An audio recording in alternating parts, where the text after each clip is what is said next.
So my name is Mike Anello. I've been around the community for about 9 years. And one of the things that I do is I'm a Drupal trainer. And something unique about the type of training that I do is I'm one of the few people who have a long-form Drupal training program, a career training for Drupal professionals. So that's kind of what my specialty is, and that's what I'm going to talk about just for a few minutes here. So we all know that, closer? I feel like I'm going to be hunched over. So let me ask you a few questions first. I'm willing to bet everybody in this room falls into one of two categories. Either you're looking to hire someone, well, maybe say one of three categories. You're looking to hire, you've already been hired, or you're looking to grow or start your Drupal career. Right? We all know that within the Drupal community, we have this huge shortage of talented developers. If you talk to some of the big companies and sponsors here today, I'm sure you'll find that they've got a lot of senior level developers, maybe some mids, but very few juniors. So because of the pace of the projects in the Drupal industry today, there's so much work out there. A lot of times companies don't have time to hire and train and mentor these junior developers. So that's kind of where career training kind of fits in. We want to compress the amount of time it takes for someone to be work ready, to be able to be hired by a Drupal organization and come in and actually do good work. So we know that every time Dries gives a keynote, he just gave one last week, he always talks about the fact that we need more developers. Where are these developers going to come from? Back in the day, a lot of developers like me started out as either hobbyists or coming from other CMSs or other development backgrounds. And we kind of learn Drupal as we go, self-paced learning, a book here, a workshop here, opening up Drupal core and monkeying around with the code. And it's kind of self-paced learning. Clearly, we need a way to get people to work ready faster. And this is not the complete solution to solve Drupal's talent shortage, but it's definitely one piece of the pie. And if you're looking to get into Drupal, you know that there are many, many jobs available that pay very well. Just a few weeks ago, the new jobs.drupal.org site launched. And if you go there, there's hundreds of jobs posted there already. And granted, many of them are looking for people with experience. So how do we bridge that gap from someone who's new to Drupal, who's had some training, but then how do they get experience when everyone's only looking for senior level people? So what we need to do is we need to kind of compress the amount of time it takes for people to become employable. So again, another week or two ago, Drupal Association released the results of a job market survey. The numbers are pretty telling. It confirms what we all know is there's a shortage and we need more developers. If you even go outside the Drupal world and talk about web developers in general, from the US Department of Labor, web developer jobs in general are still growing extremely fast and they pay really, really well.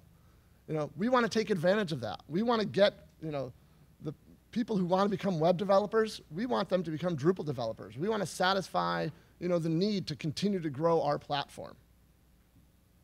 So one piece of the puzzle, and we're going to talk about a few pieces this morning. I know Shane is going to talk about starting even younger at the high school level. I know a lot of people in this room have probably taken one-day workshops, 2 or 3 day workshops, bought Drupal books. Career training is just another piece of that puzzle. How can we get more developers work ready? So let's talk about career training just for a minute. What is it? It's the best way to describe it is it's a structured approach to learning. It's not a college degree program. It's not a week-long workshop. It's more of a holistic, structured approach to learning a skill that can make someone employable. Often provides hands-on training, mentoring, exploration of potential career paths. Now contrast that with the traditional Drupal career path. If you've been in the Drupal community for any good amount of time, this is probably how you got proficient, right? I mean, I know of 2 people in this room who have participated in career training, only because one of them is a graduate of ours and one of them is currently a student of ours.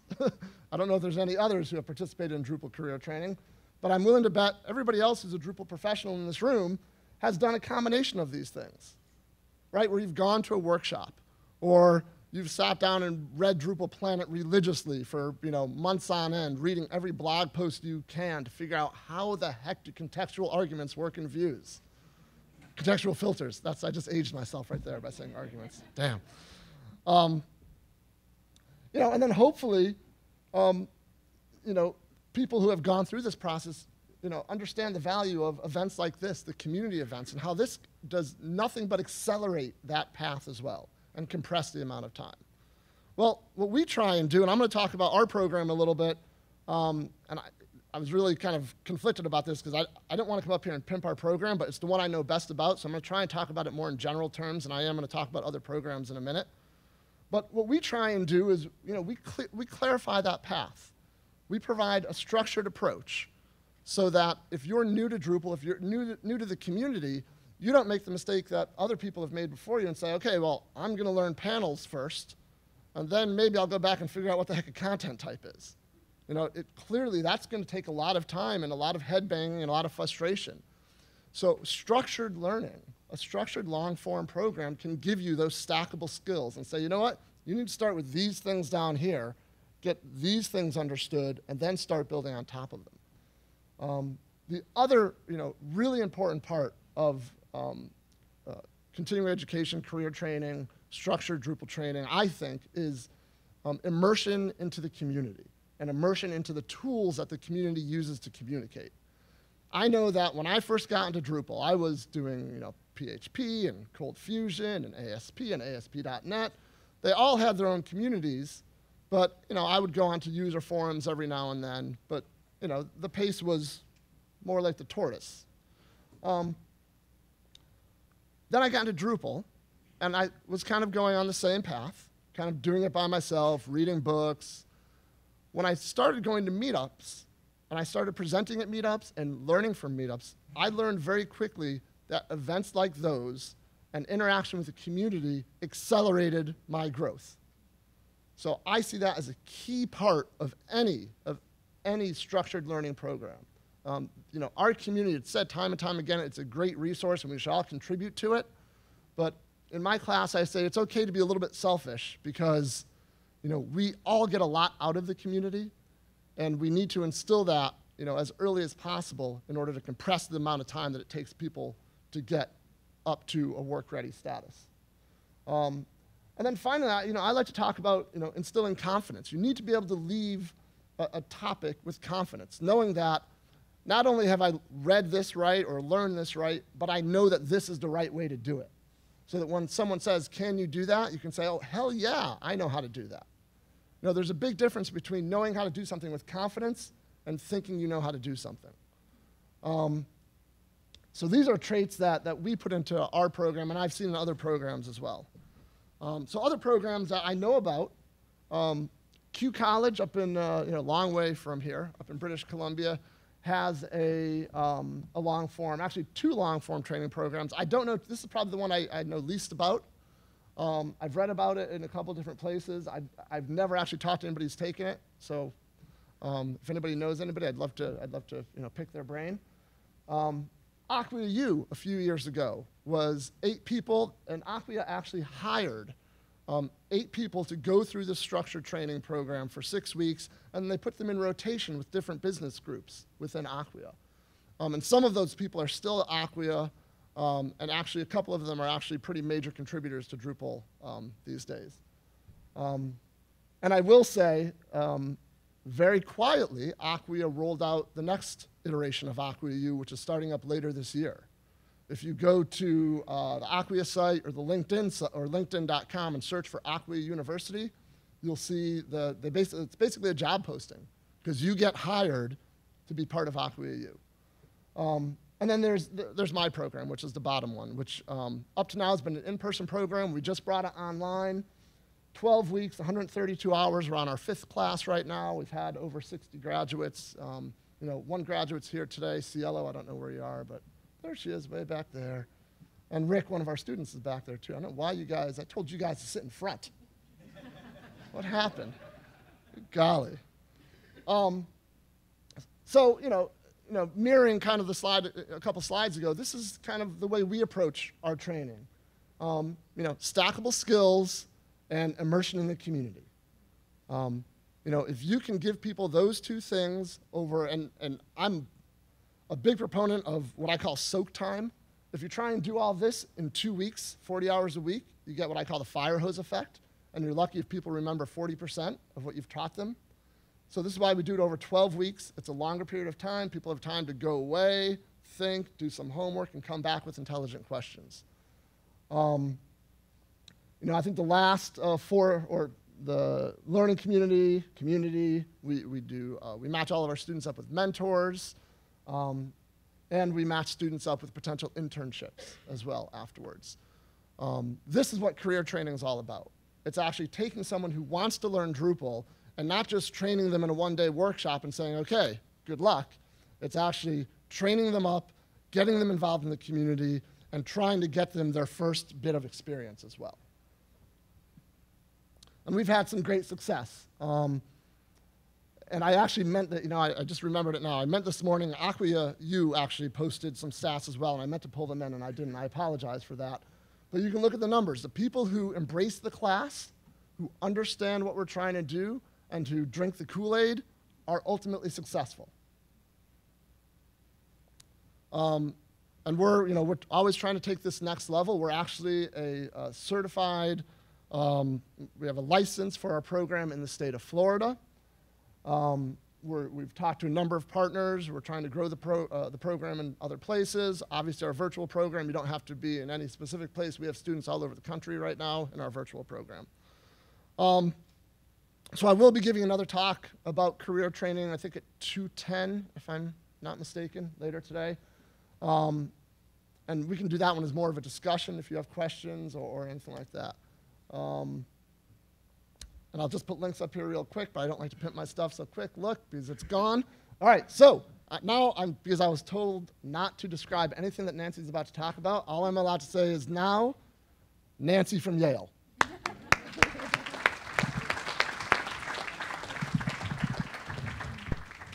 Hi, everybody. Can everybody hear me? Because I have a tendency to shout into a mic, so I don't want to talk too loud, but I want to make sure everybody can hear me. You can't hear me?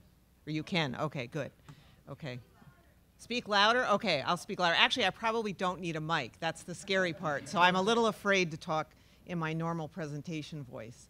So as Mike said, I'm Nancy Flowers-Mangs. I am the Senior Web Community Manager at Yale University.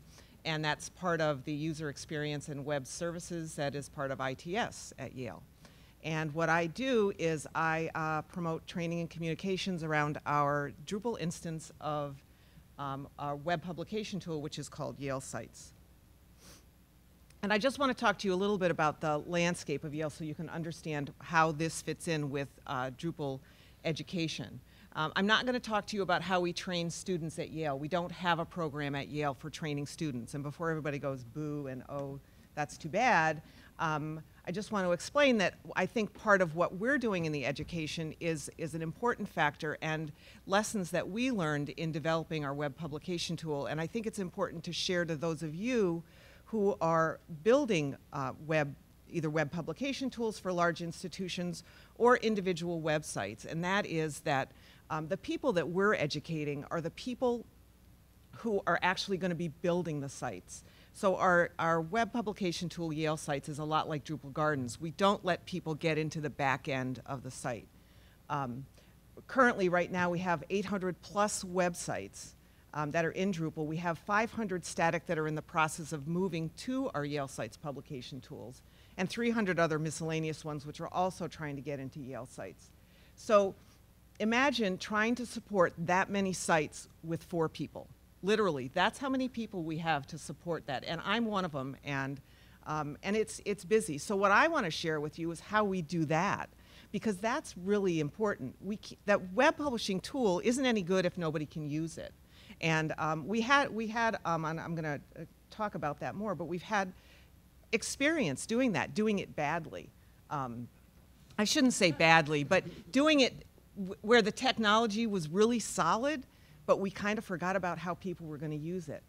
So Yale Sites is a web publishing tool on steroids, and I think the reason I say that it's on steroids is because we are using Drupal, because it gives us so much flexibility and it's scalable, and so people can either use it just to add pages and add pages to a menu, they can use it as a blog, or they can do really advanced things because we've added other contributed modules to that.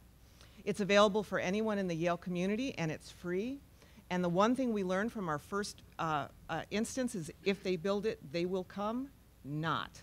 They will come if it works, but it has to be easy, and easy was a relative term, which was the biggest lesson that we learned, was because the people that were building the sites were administrative assistants. They weren't people who were technical. The people who built the first instance were technically savvy. We were people who were, started in Notepad. So we thought the fact that there was an edit button made our web publishing tool superior to anything that anybody would want. But then we give it to somebody who's never built a website before, and they're like, yeah, so. They were upset because we didn't have the center button icon and the WYSIWYG toolbar. And we didn't want people centering text on the page, and they didn't understand why. So we learned a lot from that experience. We also learned the important lesson, which is free isn't good enough. Somehow people always find money for a website. I don't know how it happens, but they always find money for a website. So the fact that it was free wasn't a big enough selling tool. And if we wanted them to come to the site, we had to build it right. So when we built the next instance, which was Drupal 7, it happened right at the right time when Drupal 7 came in. What we thought about first was, okay, we've only got 4 people. How are we going to support this tool, and how are we going to build it so that it's easy to support? So we had to make it as easy as possible. We had to make it as pretty as possible so that people would use the standard interface without feeling shorted. In other words, if you give them a standard template, they're like, oh, I don't want to use that, that's boring. So we had to figure out a way to make it more interesting so that they would want to use it. And we had to make it as cool as possible. I think I already talked about that. So why does support and training come first? No matter how good the system is, if people can't use it, it isn't any good. The process has to make sense, and so that was the thing that we learned, that you can't train something that doesn't make sense. How many people we'll just go back to high school days, how fun, you sat through some math or some chemistry or some science class that you couldn't engage in, and so it didn't make sense. No matter how much you studied it, it didn't make sense. Okay, I'll speak for myself. I really, really was bad at geometry. I just couldn't relate.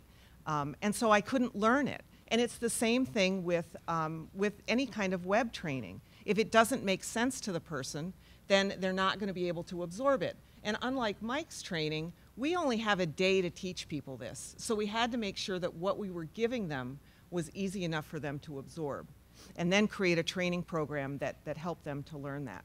You can't force people to learn a cumbersome process. You just can't force it. And if the process is too hard, it will be difficult to learn, difficult to remember, and no one will use it. So the training and support begins at the build. And what we did with our Yale Sites instance was we really, really took that into consideration. First of all, we kept most of the admin interface, well, all of the admin interface is Drupal. We did not change the admin interface, mainly because we wanted people to be able to use the training materials like lynda.com or Drupal Easy or Code Karate or anything that's out there. We wanted them to be able to use what already existed so that I wouldn't have to build it myself. We also wanted to make sure that everybody had the same admin interface so that everybody, regardless of who built the site, can come to one training session and learn how to maintain and manage their site. And in that sense, we built a system that was teachable. So not only did we use what was Drupal, but we also added pre-built features that made it easy for people to use that followed those same conventions. And so we made it a lot easier for people to work with. And I guess the one thing that I missed is, one slide that I didn't add is that, so the way that we supported and training it is that if anyone wants to, and I'm going to be talking more about this in my session, which I think is at the same time as Mike's, but of course mine's better, so everyone come to mine. Sorry, Mike. Not really. His is really probably better. He's got the bigger room anyway, so more people can go to that. If anyone is interested in looking at what we have, it's at yalesites.yale.edu, and we have a how-to guide which has everything that anybody would need to know to work with their site, including the curriculum for our training. Our training is not closed. And we also have, using the forum module in Drupal, a Yale Sites forum where people can add questions and we respond to them. And that's pretty much all we use to support them. We have a training program where people come to training. We have labs where people work on it. Because just like what Mike said, people can't come to one training and sit through the training and walk away. It all makes sense when they're sitting there. They walk away and they forget 40%, 50% of what they've learned. So we have things that support them in once they've left. But the most important thing that we did was we built a system that was easy for people to learn. And I just want to pass that on to developers, that that's a really important aspect of training, of having people use what you've built. So that's all I have to say. And I'm going to introduce you to Shane, who's our next speaker.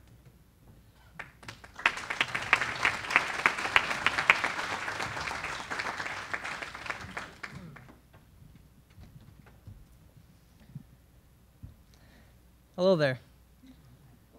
You may not recognize my face, but a lot of you may recognize my voice. I'm from CodeKarate.com, and I'm also work for a company called Stemfuse, so you may recognize me from a lot of my Daily Dose of Drupal videos. If not, well, hopefully you'll recognize me or check them out later. So there's two different things you can talk about when discussing Drupal in K-12. The first I know very little about, and that's actually implementing Drupal in a school system, whether it's an LMS or actually for a school website. It's very popular. I've talked to a lot of people about it, but I know very little, so I'm going to skip that subject. And I'm going to go and talk about getting Drupal curriculum actually taught in the K-12 education system, which hopefully by the end of this you'll think that maybe I know a little bit about. So I'm resorted to using this very scientific graph because Mike took all of the really good Drupal job stats. So as you can see on the left, you have the number of unfilled STEM jobs, which I'll talk about what STEM is. And as the years go on, it gets bigger. So unfortunately, that's not a good thing, though. The number of unfilled jobs should be going down. For people in this room, that's a great thing because it means more demand for what we offer. But for the entire economy and for the education system, that's a bad thing. So what STEM is, it stands for Science, Technology, Engineering, and Math. And why that's important is those are core disciplines, and it's really big in the K-12 United States education system about the principles we want to teach our students. A lot of these classes are the computer classes, the web development classes, the technology-based classes, and so that's why this correlation, the unfilled STEM jobs, is in direct correlation to the lack of Drupal talent or the unfilled web developer jobs that Mike was talking about previously. So there's many different ways to solve this. Mike has one approach where he's working with career training. This is more of the K-12 approach, trying to actually teach students and get students involved at a younger age with Drupal. So one thing that my company and I am trying to do is develop a K-12 standards-compliant Drupal curriculum. The standards-compliant is key. There's a lot of standards when you get into the education system that you have to meet, and so that's important. And we want to actually give this curriculum away to high schools for free. So the goal being, get a wide adoption, try to get Drupal in the hands of students at a younger age. And the point is not to force students to learn Drupal. It's to give them a tool and show them that there are other tools out there. We think Drupal's the best, of course, but there are other tools out there. and they can use this tool to do a whole bunch of different very unique and cool things on the web. So there's a lot of benefits for both K-12 students and for Drupal and the Drupal community as a whole. From our discussions with our hundreds of teacher ambassadors that Stemfuse has, we found that the curriculum for web design in high schools is a little bit outdated. They're still using Front Page in some cases, or maybe Dreamweaver, and so I know a lot of you are, shaking your heads or shrugging and thinking that that's not quite right, and we agree, and so we want to do our best to fix this. And there are definitely examples of some schools that are already doing it right, but those are typically the minority. So obviously you can see it benefits K-12, but it also benefits Drupal.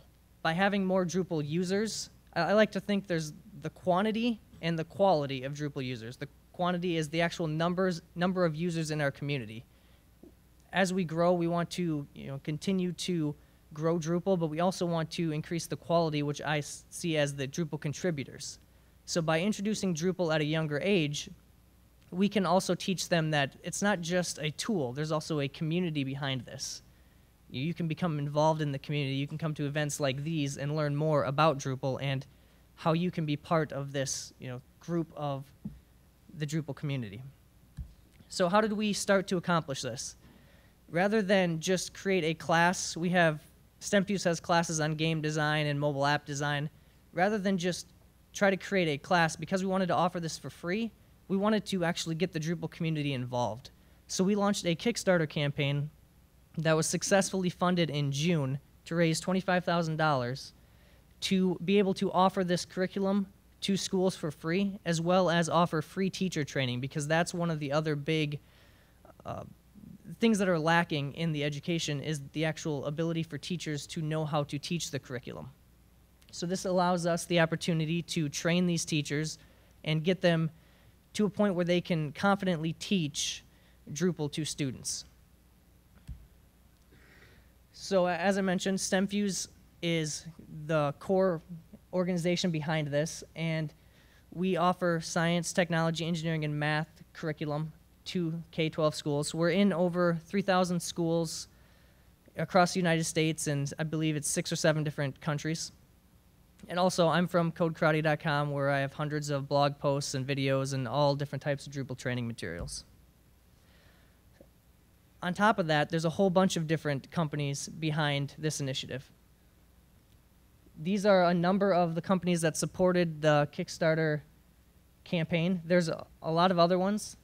Aqua is obviously one of the bigger supporters. They're helping in many ways, and they really believe in trying to promote STEM learning and especially Drupal learning through all facets, including K-12.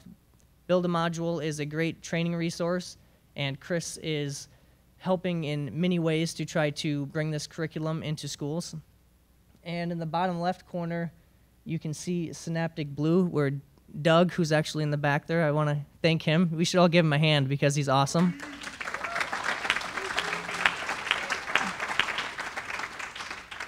And then a number of other companies as well. There's over 120 or 130 different supporters for this Kickstarter campaign. So here's where we're at. Here's another very scientific timeline. And like any project, we're slightly behind, but we still are on schedule, we think. So the goal is, of course, to have this ready to be released to schools in January. And January is important, of course, because then we can have some pilot schools implement it the second semester of this year still. So that's very important to meet that deadline. So we're currently in the building of the actual curriculum. We've already done a bunch of stuff with some of the sponsors, and we're going to continue working with those individuals to gather more resources and try to use not just what we think's best, but what the community thinks is the best way to teach Drupal. So there's a number of ways to get involved, and as I mentioned, this is just one way. The problem is the number of unfilled STEM-related jobs and website development jobs. But educators can get involved if you're an educator. You can get updates on the curriculum. We can work with you to schedule times in the future, in the next 3-4 months, to get teacher training. If you're a Drupaler, if you are here because you love Drupal, we're looking for ideas and input. We love getting as much feedback as we can. We try to take it and process it, and of course, try to weed out the best ideas. And we are also looking for creative ways to spread the word. We want to get this into as many schools as possible because we want to grow Drupal and try to make a dent in that number of 5 million unfilled STEM jobs. So if you want to keep up to date, you can go to stemfuse.com/Drupal-updates and sign up, and we'll send you out just very occasional emails about how we're doing, and if we want feedback or maybe a survey or two to really gather input from the Drupal community. You can also email me directly if you have ideas or just want to chat, and social networks, of course. So I'm going to go ahead and turn it over to Sarah, who's going to be the next speaker.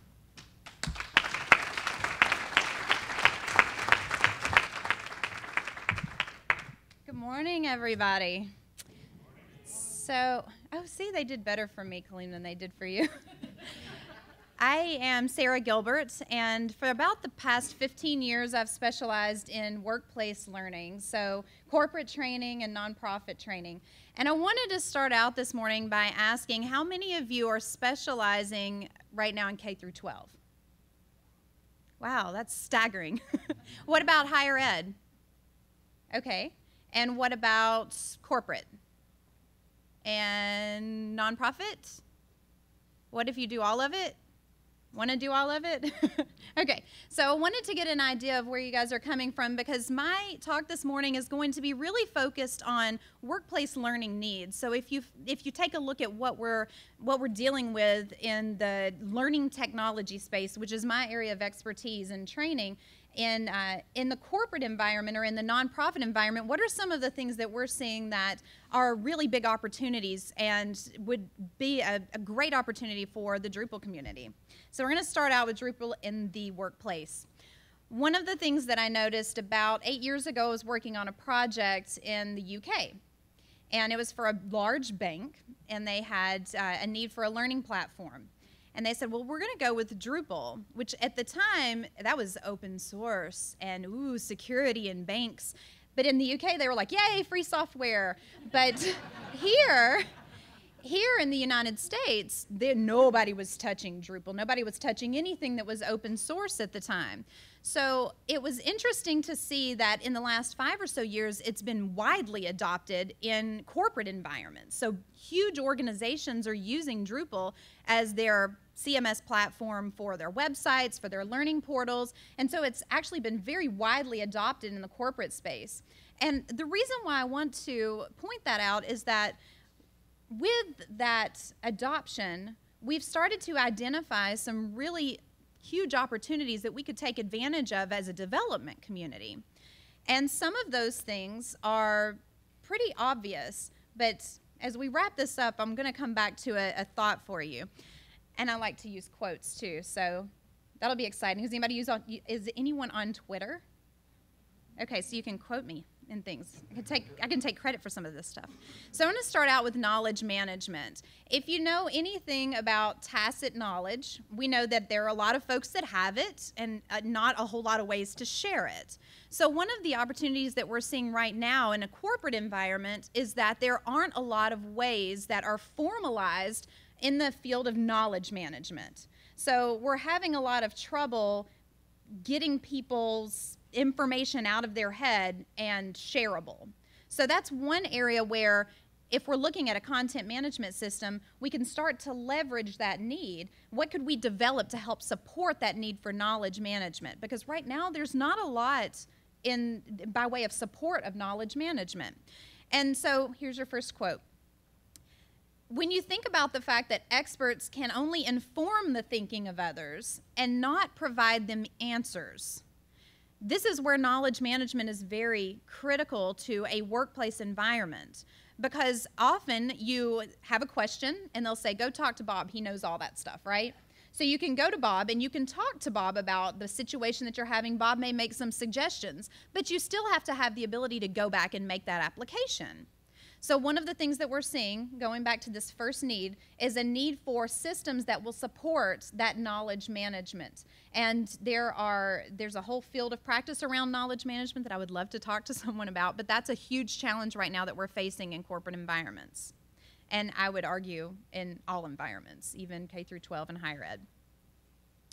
The second area of opportunity that I wanted to talk about was useful evaluation. Not just evaluation, not just collection of data, but having evaluation that is useful for stakeholders. So one of the things that we have access to now in the learning space is Experience APIs. Is anyone familiar with XAPI?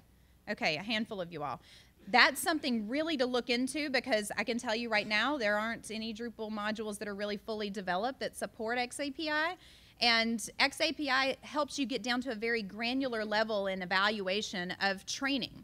So one of the things that we can look at is this. And this is something to think on.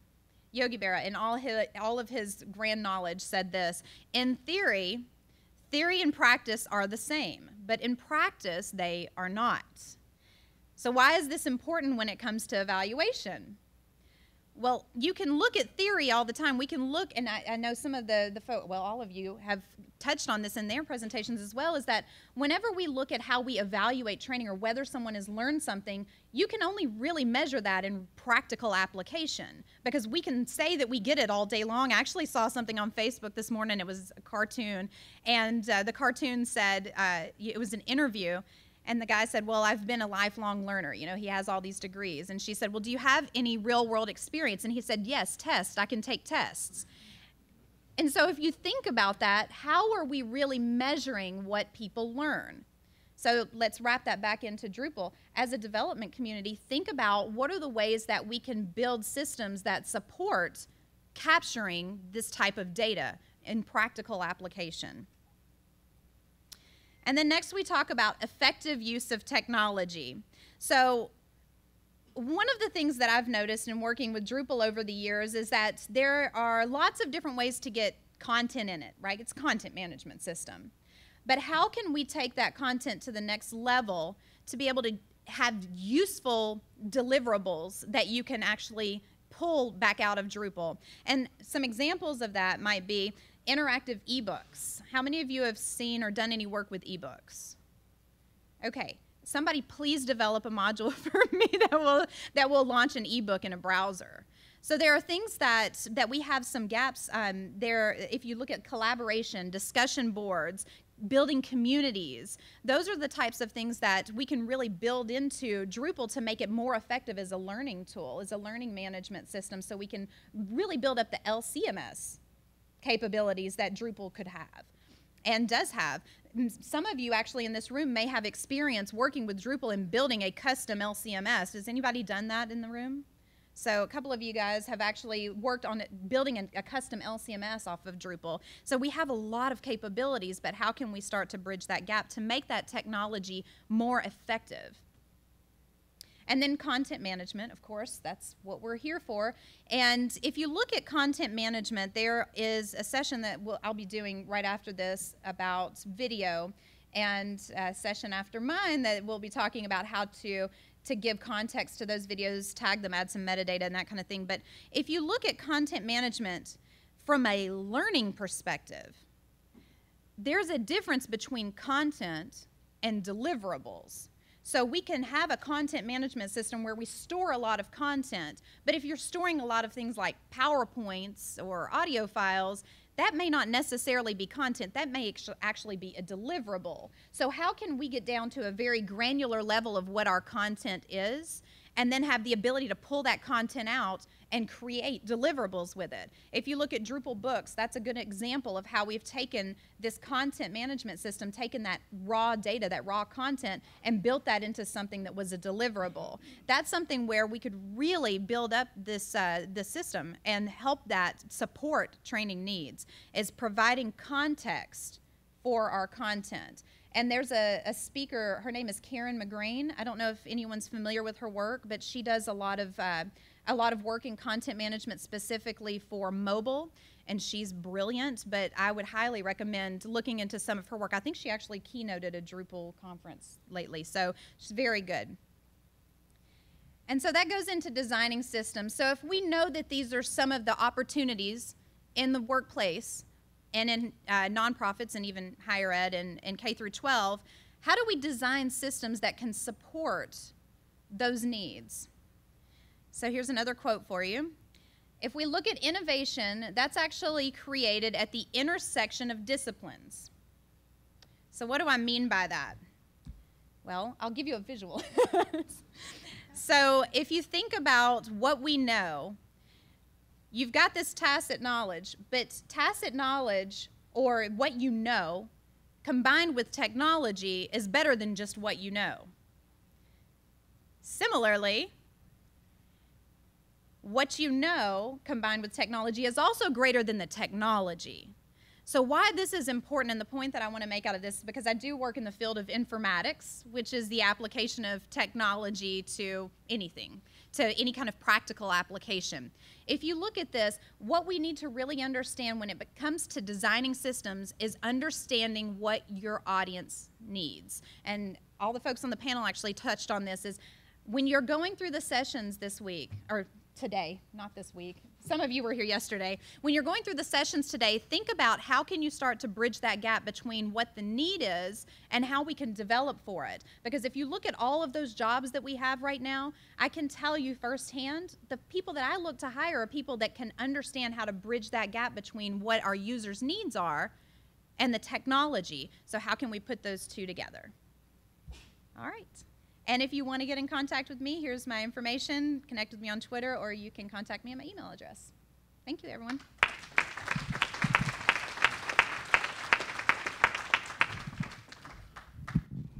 So these guys are awesome, huh? It's pretty cool. So obviously with a panel, we can't end it without questions. So even if you want to ask them a question as far as like what your favorite band is, maybe you can ask that question. I'm going to bring some microphones around, and don't be a dud. Someone come up with a question here, because I don't want to serve up our self-serve questions that we have prepared. So any questions? We're going to run a mic around. I'll start off and say Van Halen. Share one. Well, old Van Halen, not the little train wreck just now.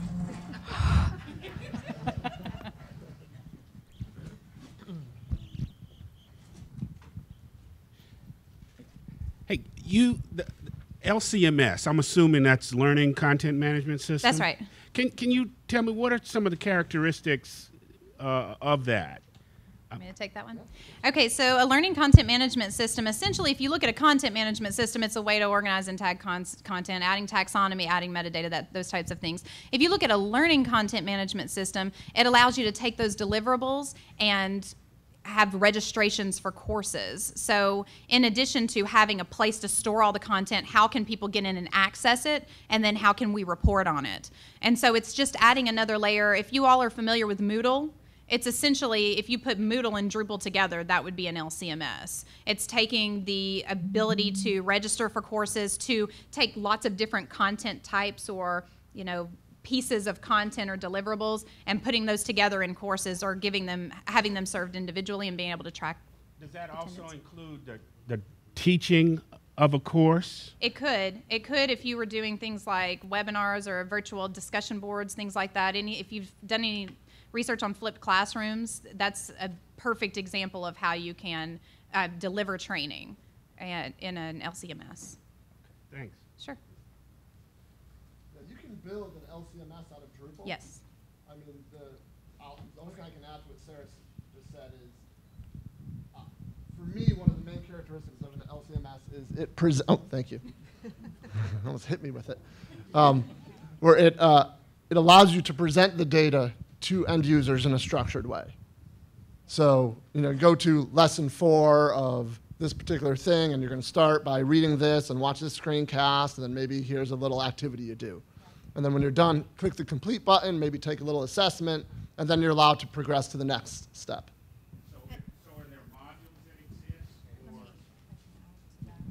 So, Yes, there are. And so there was a client that I worked with recently at the end of last year, and a huge client, and they had just signed a partnership with SAP, so they had a need to be able to deliver that type of courseware. And so there were certainly modules that exist, but a lot of the ones that they needed weren't really fully developed and tested. So there's a lot of custom work that goes into building an LCMS off of Drupal. You have to know what you're doing, which is probably why that's graphic with all the jobs that we have right now, is being able to understand the learning need. And what I've seen in working with Drupal developers is that there are some folks who really get that learning need and what we need to be able to deliver training, and then there are some that are much more their skills are much more set to website development. And so looking for someone with a combination of those skills is something that's really a huge need in education right now.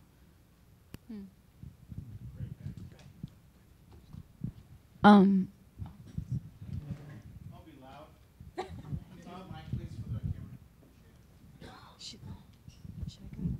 What is it that Drupal offers that isn't already provided by Moodle? So the one thing that I like about Drupal is the scalability of Drupal and the ability to really, it's giving you more of the content management control than you have in Moodle. So Moodle really is more of an LMS than it is a CMS. And so that's why a lot of companies will put the two together. They'll have a level of, or they'll have Drupal as their CMS, and then they'll have a layer of Moodle that they tie into it to provide the functionality of both. So what my preference would be is to be able to see an LCMS that's totally built off Drupal rather than having to do both. I actually think there's a really good opportunity to build I'll say a kick butt Drupal distribution that is an LCMS. I have a question. Yeah, who's up for that? I have a question for Yale Sites. You talked about that you install features, that you developed to make the systems more usable and attract people to using it. Can you describe like one or two of the most important features you feel that you added on to the Drupal interface to make that happen? Yeah, the features that I'm talking about are pretty low tech. It's things like a news feature, so people could just add news and it automatically populated a news list with the list of archives. A people listing that housed profiles for people that were within their group that could be listed based on their role or who they were within the department. Video feature, photo gallery feature, a calendar feature, those kind of things. And our calendar feature actually links to the Yale University calendar, which is built in Beadworks, so that they can just import them in. Those were the most common things that people wanted that in our first version required them to create a custom content type and view. Mm-hmm. And so basically what our features, when I said low tech, was our features are basically custom content types and views for a specific type of content that allows people to not have to do that. Okay, so following up, the Drupal menu system is something that with our clients we found they don't take to it, and so we build a custom admin interface. I just wondered if you did that, or you're really just using the menus across the top for your users? So that's actually interesting, and I'll talk in more detail about that in my presentation, but that was a key issue that we found when we were doing our user acceptance testing. We spent so much time on our features thinking that we had nailed it, that when it went to adding something to a basic page where you had to add it to a menu, and then you wanted the submenu to only show up on certain pages, it was a problem. So there's a couple of things that we did. One of them was the menu block module, which actually automatically creates submenus based on the hierarchy built in the main menu. So people only have to use one menu, and those submenus automatically get created and only show up on the pages that they're supposed to. So that was one of the key things that we did, and I can talk in more detail about other things. But we do use the menu system right out of the box. Yes, I have a question. Here I am. I'll stand up so the people up front can see me. I come out of an environment that does a lot of training and certification, not so much, excuse me, like network administrator, but for compliance with HIPAA and things of that nature. So my question is sort of twofold. One, do you have a sense of any trends of corporate America in general, or maybe even higher ed as well, layering on top of learning, training and certification in the sense that I had this training this year and I had it again next year, et cetera, to comply with these various regulations? And the second part is, have you seen Drupal active in any of those areas? Why is everybody looking at me? I mean, here, I'll mention. So certification in the Drupal community has always been kind of a touchy subject. There is currently an Acquia site builder certification, which was launched earlier this year. I don't think there's anything attached to it as far as if you receive the certification, it's valid for a particular amount of time. I do know that that program is being expanded. There's going to be, I believe, a back-end developer and a front-end developer certification coming. I don't work for Acquia, so this is just what I've seen on their website and heard. And the other part I can kind of throw in there, I peruse jobs.drupal.org every now and then, and I do know that I'm seeing more and more job opportunities that specifically mention requesting an Acquia certification. I'm not sure how much I answered your question, but I think Sarah is going to answer the complete rest of it. No, I don't know about that, but I do know that one of the things from a need perspective, if I'm looking at what I need, if I'm going to hire a Drupal developer or if I'm going to hire someone to help me build a system, I don't really care about the certification. I'm not going to look for it at all. What I would recommend is if the certification is meeting a need, then that's great. I mean, if it's helping you develop yourself and you're learning something from it, that's what's more important.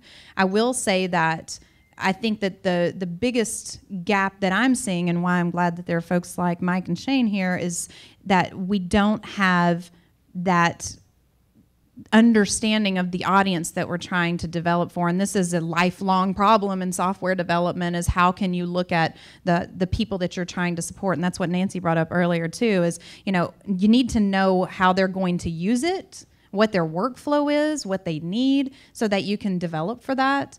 And I can tell you that the developers that I've worked with that weren't as successful, they didn't understand what our needs were. They were very talented Drupal developers, extremely talented, but they were more in a position of order taking because they didn't understand the business. So if you have the desire to really find an area of expertise that you want to support, if you want to go for higher ed, really learn what their needs are. If you want to go for K through 12, understand what their needs are, or corporate or so forth, because that's the part that, at the end that we wanted to bring out, is just making sure that we understand what the needs are that we're developing for.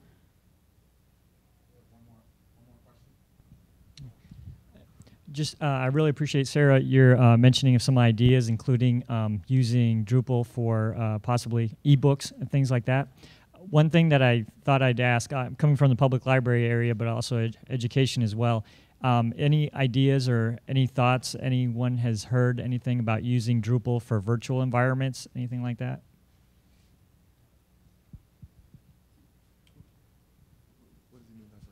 What exactly do you mean by virtual environments?